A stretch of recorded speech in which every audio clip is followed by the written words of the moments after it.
नहीं, हर एक महीने के एंड में वेदांत का है, प्रत्येक महीने के अंत में नारायण नारायण नारायण नारायण। 28 जनवरी आनंद रस रत्नाकर। आज का पृष्ठ है मांडुक्य कारिका आगम प्रकरण में से। तो उपनिषद, मांडुक्य उपनिषद पे महर्षि के प्रवचन हुए थे, तो उसी में से आज का पृष्ठ लिया है। जीवन की सबसे बड़ी भूल और सबसे बड़ा दुख। परम पूज्य महर्षि आज के पृष्ठ में हम लोगों को बता रहे हैं कि हम लोग जीवन में भूल क्या करते हैं और उसी से भूल के कारण ही वो हमें दुख जो प्राप्त होता है। तो भूलें बहुत होती है, पर सबसे बड़ी भूल क्या है आज बताएंगे। दुख भी बहुत सारे हैं, पर सबसे बड़ा दुख क्या है वो भी आज बताएंगे। तो बड़ी भूल और बड़ा दुख, दुख को तो हम सब लोग मतलब निवारण करना ही चाहते हैं, तो भूल को लेकर वो दुख होता है। तो वो जो है बड़ी भूल आज के पृष्ठ में समझाएंगे। वो अगर समझ में आ गई हमको, तो फिर उस भूल को हम हटा लें जीवन में से, तो फिर ये दुख भी जो है हमेशा हमेशा के लिए विदा हो जाएगा। तो इसलिए आज का पृष्ठ बहुत महत्वपूर्ण है। देखो, मनुष्य जो है वह साधारण रूप से देह में बंधा हुआ है। वह अपने को देह ही समझता है और देह के जो संबंधी हैं, अच्छा, और देह के जो संबंधी हैं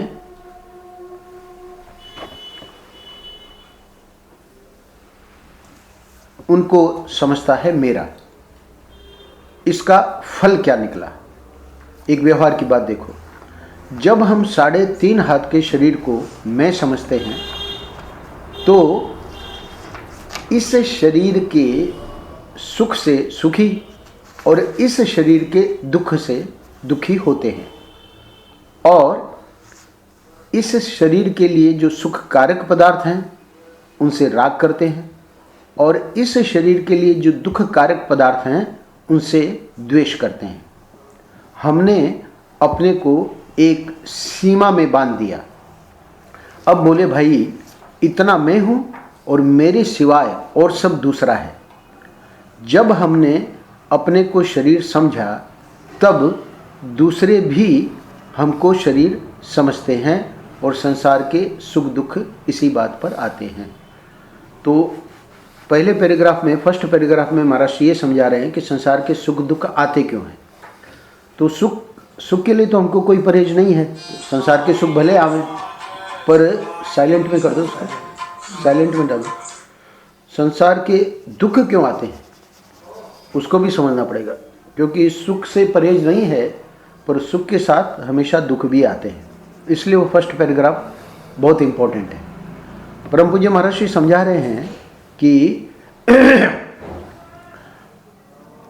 एक दृष्टांत मैं दूंगा अभी। हमारे आश्रम में है एक, तो हमको कह रहे थे कि पुजारी जी को मैंने कहा कि देखो तुम पढ़ोगे, है ना, उससे हमारा क्या फ़ायदा होने वाला है? हमारा कोई फ़ायदा नहीं होगा। तुम पढ़ोगे तो उससे तुम्हारा फ़ायदा होगा, हमको उससे क्या मिलने वाला है ना। तो ये क्या हो गया, यानी मैंने अपने को अलग कर लिया दूसरे से। हमने, वो व्यक्ति जब मुझे ऐसे बता रहा था कि मैंने ऐसे कहा, तब मैंने कहा कि बहुत गलत कहा तुमने। ऐसा क्यों? कोई भी, हम लोग व्यवहार में भी ऐसा कभी नहीं बोलते कि भाई तुम ऐसा करोगे तो उससे मेरे को क्या फ़ायदा होने वाला है ना। बहुत ही स्वार्थी या बहुत ही कोई मतलब क्या कहना चाहिए, मूर्ख व्यक्ति वो ऐसी बात करेगा व्यवहार में। भले हमको पता है कि भाई अशोक करेंगे तो उससे मेरे को क्या फ़ायदा है, पर ऐसे थोड़ी कहा जाता। क्यों नहीं कहा जाता? क्योंकि जो संतों की जो वाणी है, संसारी व्यक्ति तो चूंकि अपने को उसने अलग कर लिया। महर्षि कह रहे हैं कि हमने अपने को एक सीमा में बांध दिया। अब बोले भाई इतना मैं हूं और मेरे सिवाय और सब दूसरा है। तो ये क्या हो गया कि मेरे सिवाय और सब दूसरा है, इतना करते ही हमने दुख और सुख बुला लिए। तो सुख तो बेचारे आएंगे थोड़े बहुत जो हमारे प्रारब्ध के हैं, और दुख ज़्यादा आएंगे, क्योंकि सामने वाले के मतलब सुख में दुख में हम हमदर्दी या सहानुभूति नहीं कर रहे हैं। तो उसको क्या पड़ी है कि हमारे दुख में वो है ना। तो ये हम जब अपने को सीमा में बांध रहे हैं तब ये जाके संसार के सुख दुख इसी बात पर आते हैं। तो सुख को तो व्यक्ति ले लेगा क्योंकि जो भी है सुख अपना स्वार्थ वाला वो आएगा, उससे वो सुखी रहेगा। पर अब जब दुख आया तो दुख में देखेगा कि कोई हमारा साथ नहीं दे रहा। पहले परिवारों में संयुक्त परिवार होते थे, तो संयुक्त परिवार में क्या था कि कभी किसी को टेंशन होता ही नहीं था कि हमारा कुछ हो जाएगा तो क्या होगा। अब आजकल पति पत्नी रहते हैं, है ना, तो अब कौन दुख में साथी कौन साथ देगा, क्योंकि भाई आप तो अपना देख रहे हो तो दूसरे क्यों करेंगे, क्या पड़ेगी कि भाई सब कुछ अपना काम छोड़ के तुम्हारे लिए आएंगे। तो इसलिए अब देखिए मामा जी मामी जी का हम लोगों ने देखा कैसे अपने को मतलब पूरा, हालांकि ये चाहते तो कोई, पर भगवान की महाराष्ट्र की ऐसी ही वो थी कृपा, है ना, इनके लिए भी। और डॉक्टर जेठी को तो कोई, वो तो चाहते ही नहीं थे कि मामा जी मामी जी रहे, शुरू से ही उनका तो यही था कि ये चले जाए। बल्कि मामी जी मामा जी जबरदस्ती नहीं आते, तो वो तो इनको तो मतलब वो तो बहुत ही महापुरुष, डॉक्टर जेठी का तो क्या कहना, उनका तो हम लोग कोई सामान्य नहीं है। वो तो महाराष्ट्र की पूर्ण कृपा कहनी चाहिए। ऐसी कृपा हम लोगों पे हो जाए तो कृपा तो हम लोगों पर है ही है, पर उसका अनुभव करने के लिए सत्संग है। यानी उनकी जो शरणागति है, डॉक्टर जेठी की, सतीश जेठी की, इन लोगों की जो शरणागति है जो हम लोगों ने देखी, वैसी जीवन में आनी चाहिए। तो उस शरणागति से फिर हम सब लोगों के लिए, क्योंकि उनका प्यार मामा जी मामी जी को इतना मिला, तो ये सोच ही नहीं सकते थे कि भाई डॉक्टर जेठी को कष्ट है और सतीश भी नहीं है और वो अकेले रहें और मतलब अपना वाल्मीकि और उत्तम करते रहें सेवा, है ना। उनका हृदय माना ही नहीं। बल्कि तो वहाँ जब गए, दिल्ली जाना था, तो पहले से ही डॉक्टर जेठी को बताए बिना, वो नीरा करके उनकी बेटी है, मतलब चाचा की, है ना, भाई की बेटी, तो उसको कह दिया। और नीरा का भी प्यार देखिए, है ना, प्रत्येक व्यक्ति का प्यार डॉक्टर जेठी के लिए। तो पर ऐसा था कि भाई नीरा को तो कोई था ही नहीं कि भाई मैं वहाँ नहीं रहूँगी। वो तो बहुत ही खुश हुई और वो आ गई। तब मतलब उन्होंने पहले कर ली सब व्यवस्था, फिर बताया कि बल्कि वो आई तब थे ही नहीं डॉक्टर जेठी करके, ऐसे कुछ था। डॉक्टर जेठी को पता ही नहीं था वो आने वाली है। तो ये प्रेम जो है, तो महर्षि यहाँ समझा रहे हैं कि जब हम अपने को बिल्कुल एक शरीर में सीमा में बांध लेंगे कि भाई इतना मैं हूँ और मेरे सिवाय सब दूसरा है, तो यहीं पर हमने दुख को बुलावा कर दिया। तो जब हमने अपने को शरीर समझा, तो शरीर यानी इतना हमने संकीर्ण कर लिया, शरीर के साथ में मन बुद्धि भी तो लगे हुए हैं। तो मन में जब तक प्यार नहीं होगा, मन में जब तक लोगों के लिए हमारी सद्भावना नहीं होगी, है ना, तो जब हमने अपने को शरीर समझा, इसीलिए ऊपर का 3.5 हाथ का शरीर, जब हम 3.5 हाथ के शरीर को मैं समझते हैं, तो इस शरीर के सुख से सुखी और इस शरीर के दुख से दुखी होते हैं। और इस शरीर के लिए जो सुख कारक पदार्थ हैं उनसे राग करते हैं, और इस शरीर के लिए जो दुख कारक पदार्थ हैं उनसे द्वेष करते हैं। तो ये जो है, इसको आज बहुत खोलकर आगे बताएंगे महर्षि इसी पृष्ठ में कि ये गलती सत्संगियों द्वारा तो नहीं होती, क्योंकि उनका तो वो प्रेम पहले से ही फैला हुआ है, बढ़ा हुआ है। पर सामान्य व्यक्ति जो हैं वो स्वार्थ के कारण इस प्रकार की भूल कर देते हैं। तो जब वो भूल करते हैं तब उसी को दृष्टांत द्वारा आगे समझा रहे हैं। एक बार मैं रेलगाड़ी से यात्रा कर रहा था, महर्षि कह रहे हैं अपने लिए, बरेली से हरिद्वार जा रहा था। महर्षि उस समय शंतनु बिहारी द्विवेदी के रूप में थे। रात्रि का समय था। एक पेशावरी उस डिब्बे में सो रहा था। मैंने सोचा कि ये पाँव फैलाकर सो रहा है तो मैं इसके पाँव के पास बैठ जाऊं, क्योंकि जगह थी नहीं और कहीं, तो कोई हर्ज नहीं है, महर्षि को लगा, और वहाँ बैठ गए। उसने पाँव फैला रखे थे, हालांकि पाँव से थोड़ा समेट लेता, महर्षि आराम से बैठ जाते, कोई बात नहीं, महर्षि को बैठने के लिए तो जगह मिल ही गई। महर्षि कह रहे हैं अब बैठ गया तो वह बड़ा नाराज हुआ, नाराज होकर गाली भी देने लगा और पाँव से मारने भी लगा। तो अब महर्षि उठ के जाओ भी तो कहाँ जाओ, क्योंकि जगह तो थी नहीं गाड़ी में कहीं। तो महर्षि कह रहे हैं मैं चुपचाप बैठा रहा। अब वो जब गालियाँ दे रहा है और पाँव से मार भी रहा है, तो महर्षि कह रहे हैं दुख तो मन में होता था, पर मैं जब बहुत देर तक नहीं बोला, तो अब उसको क्या लगा कि मैं जब मारूंगा लाते और जब गालियाँ दूंगा तो अपने आप उठेगा ये। तो महर्षि जब उठे भी नहीं और बोले भी नहीं, कुछ प्रतिक्रिया भी नहीं करी, तो वो कहने लगा कि ये तो कोई गांधी का चेला मालूम पड़ता है। उस समय गांधी जी का बड़ा वो था, तो वो उसने गांधी जी के बारे में गांधी जी का जीवन कोई सामान्य नहीं है।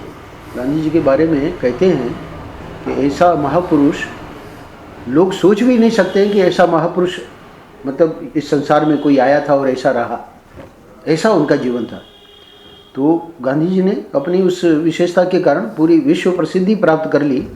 तो इसलिए इसने भी यही कह के कि बड़ा गांधी का चेला मालूम पड़ता है, तो चुप लगा गया। अब महाराष्ट्र की जब स्टेशन आई, महाराष्ट्र को तो उतरना था ही, तो हरिद्वार आ रहे थे बरेली से, तो हरिद्वार उतरे। वहाँ एक महात्मा जी से प्राय मिलने जाते थे। यहाँ इसमें महाराष्ट्र का नाम, महात्मा जी का नाम नहीं दिया है, पर वो भिक्षु शंकरानंद जी से, जब महाराष्ट्र शंतनु बिहारी द्विवेदी के रूप में थे, तो भिक्षु शंकरानंद जी के प्रति उनकी बड़ी श्रद्धा थी, तो उनके पास जाते थे। तो महाराष्ट्र कह रहे मैं स्टेशन आने पर उतर गया, मन में दुख तो बड़ा था। क्यों? वहाँ भी ऊपर भी लिखा है कि वो जब लाते मार रहा था और गालियाँ दे रहा था, दुख तो मन में होता था। तो एक महात्मा से मिलने गया और उनसे मैंने कहा, अब चूँकि सत्संग हर बार जब आते थे सत्संग होती थी, और वहाँ बनारस में भी और जहाँ भी महाराष्ट्र का तो यही था, सत्संग सत्संग सत्संग। तो उस सत्संग से महाराष्ट्र के मन में एक प्रश्न उठा, वो प्रश्न उन्होंने महात्मा जी से कहा। उनसे मैंने कहा कि महाराज, आप लोग तो समझाते हो कि देह नहीं हो, देह नहीं हो, और इधर देह का कोई तिरस्कार करता है, कोई गाली देता है तो बड़ा दुख होता है, ये क्या बात है? तो देखिए, वो महात्मा लातों से मार भी रहा था और गालियां भी दे रहा था। तो गालियां जो दे रहा था तो वो तो मन में लगती है, गाली तो व्यक्ति को बुद्धि में, मन में, है ना, और लातों से मार रहा था वो शरीर पे लगती है। तो देह जब हम लोग कहते हैं, महात्मा लोग कहते हैं कि तुम देह नहीं हो, तो हम लोग सिर्फ शरीर के लिए नहीं कह रहे, मन बुद्धि के लिए भी कह रहे हैं कि तुम वो भी नहीं हो। क्योंकि देह में स्थूल देह, सूक्ष्म देह, कारण देह। तो कारण देह को अभी छोड़ देते हैं। तो स्थूल देह जो शरीर जो कि हमको दिखता है, और सूक्ष्म देह कहते हैं अपने मन बुद्धि चित्त अहंकार इंद्रियां प्राण, ये सब। तो तुम देह नहीं हो, ये महात्मा लोग समझाते हैं। वही महाराज ने प्रश्न किया कि आप लोग तो समझाते हो कि देह नहीं हो, देह नहीं हो, और इधर देह का कोई तिरस्कार करता है, कोई गाली देता है तो बड़ा दुख होता है। तो ये क्या बात है? अगर हम देह नहीं हैं तो वो जो हमको लाते मार रहा था और गालियां दे रहा था, तो 2 बार महाराज ने कहा कि दुख तो मन में होता था। हाँ, तो उठे, स्टेशन पर उतर भी आए, तब भी कह रहे मन में दुख तो बड़ा था। और इसीलिए फिर महात्मा जी से भी यही प्रश्न किया कि भाई आप समझाते हो, पर ये बात क्या है, क्यों फिर हमको दुख हुआ? नहीं होना चाहिए, ये क्या बात है? ये प्रश्न है महाराज जी का। अब उन्होंने क्या जवाब दिया? जवाब दिया वो देखिए, उन्होंने कहा कि भैया, जिस समय तिरस्कार होता है, तिरस्कार किस समय हो रहा था महाराज जी का? जिसमें वो लाते मार रहा था, उसी समय। ये नहीं कि लाते मारी उस समय तो कुछ तिरस्कार नहीं हुआ, उस समय तो कुछ दुख नहीं हुआ, बाद में स्टेशन पर उतरे बाद में दुख हुआ, ऐसा नहीं।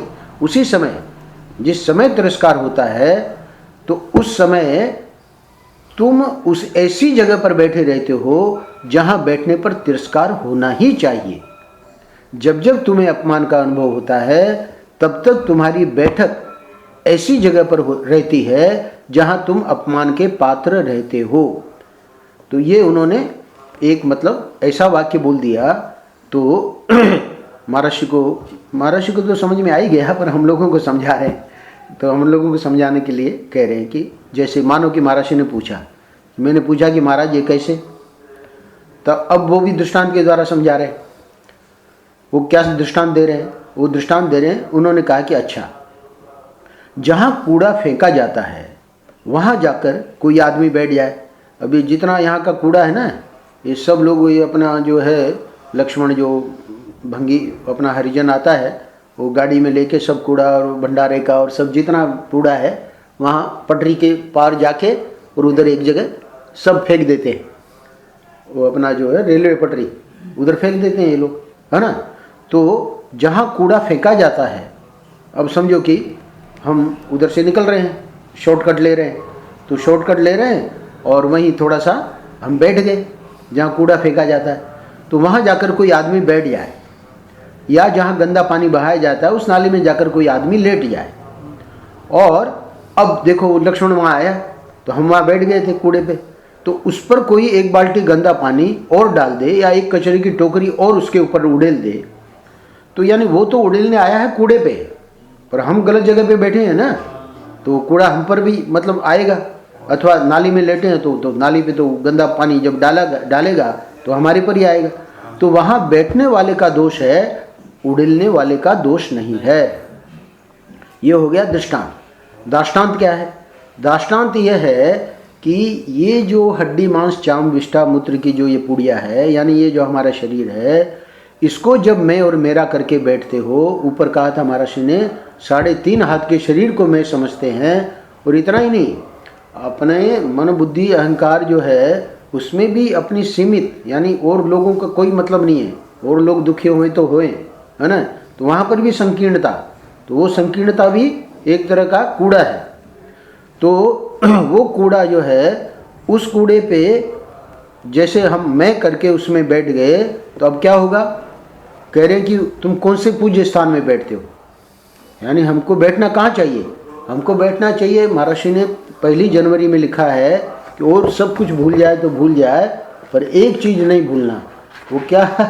तो महर्षि कहते हैं कि हम समझते हैं कि और सब बातें भूल जाए तो भूल जाए, परंतु ये बात भूलने लायक नहीं है कि ये जो हमारा मनुष्य शरीर दिखलाई पड़ता है, ध्यान देना, इसी शरीर के बारे में अभी चर्चा चल रही है। ये 1 2 3 4 5 6 7 लोग यहाँ बैठे हैं। ये जो हमारा मनुष्य शरीर दिखलाई पड़ता है, इसके भीतर जो समष्टि का स्वामी है वह परमेश्वर बैठा हुआ है।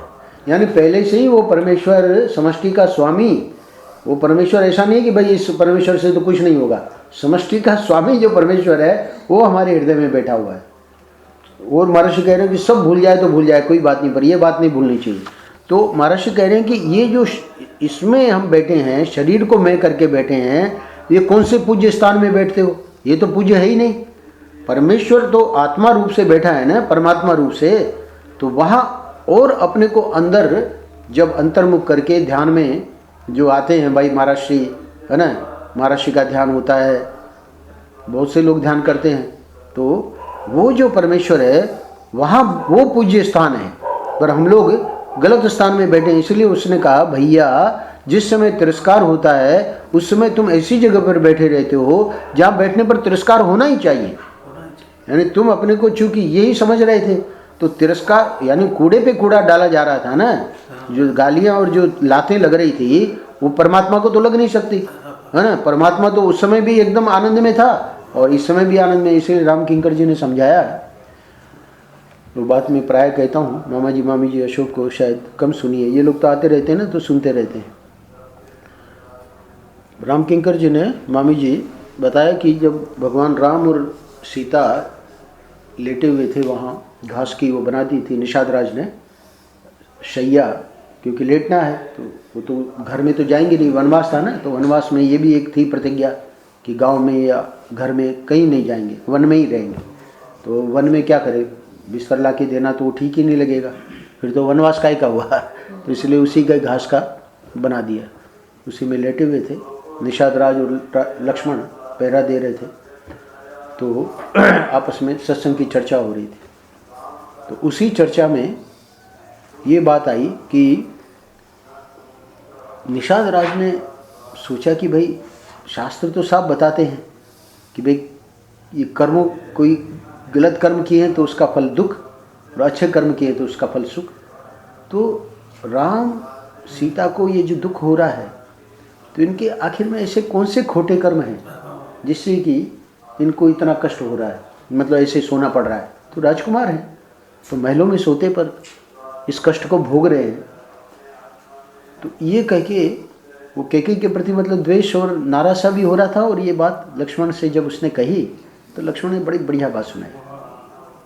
बोले कि भगवान राम तो पूर्ण आनंद में है, भगवान राम तो पूर्ण आनंद में है ना। उसके लिए तुम ये विचार मत करो कि वो क्यों कष्ट में है और क्या है ना। पर मैं देख रहा हूँ कि तू जो है, निषाद राज को कहा कि तू कष्ट में जरूर है ना, तू दुखी जरूर हो रहा है, तो तू अपने कर्मों का विचार कर कि तेरे ऐसे कौन से कर्म हुए हैं। तो कहने का मतलब यह है कि वो जो लाते लगा रहा था, तो लाते लगा रहा था, तो अब महाराज तो हम लोगों को शिक्षा देने के लिए सब कह रहे हैं। महाराज तो शंतनु बिहारी द्विवेदी के रूप में भी उनको कोई कुष्ठ वष्ट दुखों को नहीं हुआ, पर हम लोग बात समझ सके तो महात्मा लोग क्या करते हैं कि इस बात का ऐसा प्रसंग बना लेते हैं और अपने पे ही घटा के, है ना, हम लोगों को शिक्षा देने के लिए। तो जब हम लोगों की तो ये स्थिति है, तो इसमें चूंकि हम लोग मैं करके बैठे हुए हैं, तब वो कह रहे हैं महात्मा की भैया जिसमें तिरस्कार होता है उसमें तुम ऐसी जगह पर बैठे रहते हो जहाँ बैठने पर तिरस्कार होना ही चाहिए। जब जब तुम्हें अपमान का अनुभव होता है तब तक तुम्हारी बैठक ऐसी जगह पर रहती है जहाँ तुम अपमान के पात्र रहते हो। इसलिए मैं प्राय इनको कई बार सुनाया है, श्याम जी और रचना को। सेंट फ्रांसिस करके थे, तो उन्होंने मांग रहे थे, तो मांगने जैसे भिक्षा मांगते हैं संत लोग, तो वो बड़ा नाराज हो रहा था, गालियाँ दे रहा था। तो उन्होंने कहा कि तुम्हारे पे ईश्वर कृपा करेगा। तो उसने और ज़्यादा गालियाँ दी, बोले देखो ढोंग करता है, मैंने गालियाँ दी और ये कह रहे तुम्हारे पे ईश्वर कृपा करेगा। तब फिर उसने फ्रांसिस ने समझाया, बोले कि मैं ये जो है हृदय से कह रहा हूँ कि ईश्वर तेरे पे कृपा करेगा। क्यों? क्योंकि ये जो गालियाँ तू दे रहा है इसकी मुझे बहुत ज़रूरत है। ये जो मैं मांग रहा हूँ भिक्षा, ब्रेड और टमाटर, ये तो मुझे अगले घर में मिल जाएगी, या अगले घर में नहीं तो उसके अगले घर में मिल जाएगी, पर ये जो तू मुझे दे रहा है इसकी मुझे ज़्यादा ज़रूरत है। ब्रेड और टमाटर से भी ज़्यादा ज़रूरत इसकी है, गालियों की। तो I need this more than the bread, उसने कहा सेंट फ्रांसिस ने। क्यों? क्योंकि अब इससे क्या है, वो व्यक्ति अपने को देख सकता है कि इससे मेरे को अपमानित में हो रहा हूँ कि नहीं, दुखी हो रहा हूँ कि नहीं। तो भगवान वहाँ कृपा करके वो गालियाँ वहाँ से स्वयं ही, महर्षि ने कहा ना अपमान का जनक प्रसाद। तो अपमान जो है, अपमान से तो व्यक्ति दुखी होता है, प्रसाद कहाँ होता है, प्रसन्नता कहाँ होती है? तो बोले कि अपमान जो है वो प्रसाद का जनक है। अपमान जो है वो प्रसन्नता ला सकता है। तो कैसे प्रसन्नता लाई? बोले कि ये जो अपमान है वो महर्षि ने वहाँ लिखा है कि भगवान के दूत नहीं, स्वयं भगवान ही उस रूप में आते हैं अपमान के रूप में। भगवान के दूत नहीं, स्वयं भगवान अपमान के रूप में आते हैं। बोले कैसे? अब ये सेंट फ्रांसिस का सुनी, वो कह रहे कि I need this more than the bread, इसलिए भगवान तेरे पे कृपा करेंगे। यानी सेंट फ्रांसिस को समझ में आ गई ये बात कि इसी से हमारी कसौटी होगी कि हम जो है परमेश्वर के साथ बैठे हैं या इस कूड़े में बैठे हैं। कूड़ा तो कोई पूज्य स्थान नहीं है।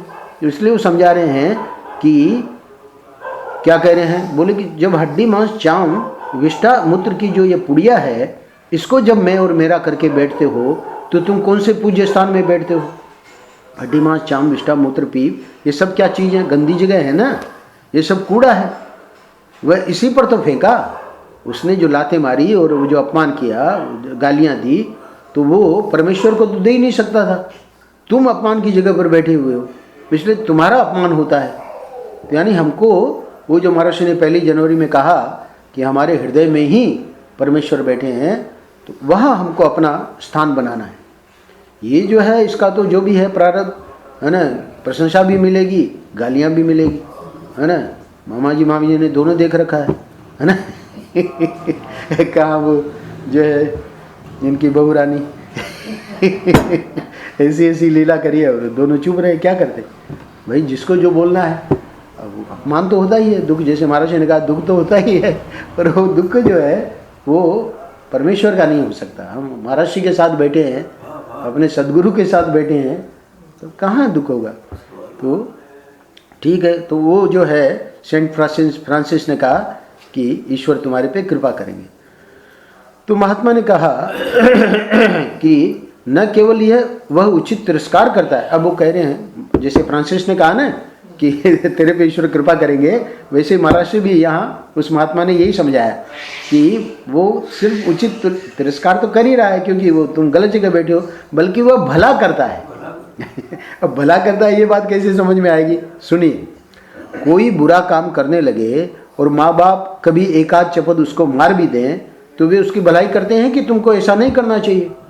अब वो बच्चे को तो बेचारे को चपत लगी तो कष्ट हुआ ना चपत का, तो रोएगा, पर बात तो सच्ची है, वो चपत मारी है। इसलिए अभी 2-3 दिन पहले आया ना कि किसी ने मारी चपत, तो वो तो बहुत प्रसन्न हो गया।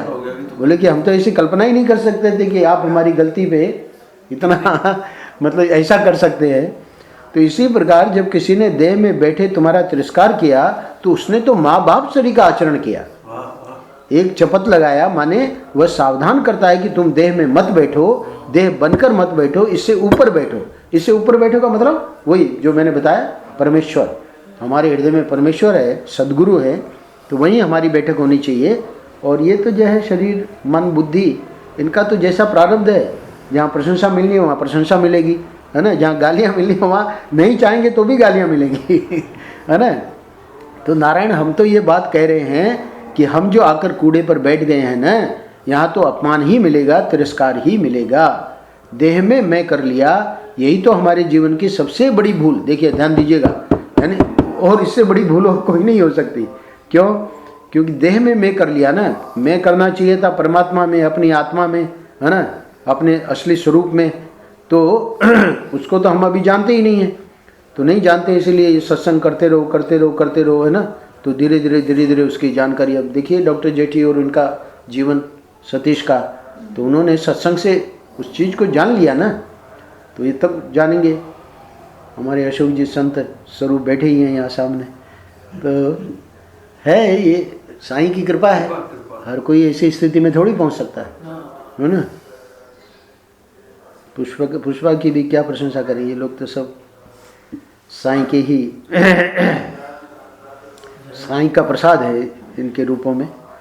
तो नारायण हम तो ये बात कह रहे हैं कि हम जो आकर कूड़े पर बैठ गए हैं ना, यहाँ तो अपमान ही मिलेगा, तिरस्कार ही मिलेगा। देह में मैं कर लिया, यही तो हमारे जीवन की सबसे बड़ी भूल और सबसे बड़ा दुख है। तो सबसे बड़ी भूल महाराज ने क्यों बताई इसको? सबसे बड़ी भूल यही कहा, यूँ कहा कि देह में मैं करना ये बहुत ही अनुचित है, और वही सबसे बड़ा दुख है। उसका परिणाम जो है वो दुख के रूप में। तो उस भूल को मिटाने के लिए सत्संग है। वहाँ जाओगे कानपुर तो यही तो करोगे, और क्या करना है। बीच बीच में आते रहे ना, हम लोगों को भुलाना मत। ऐसे हो सकता है, ये बात सही है। ऐसे नहीं कि भाई डॉक्टर साहब नहीं है,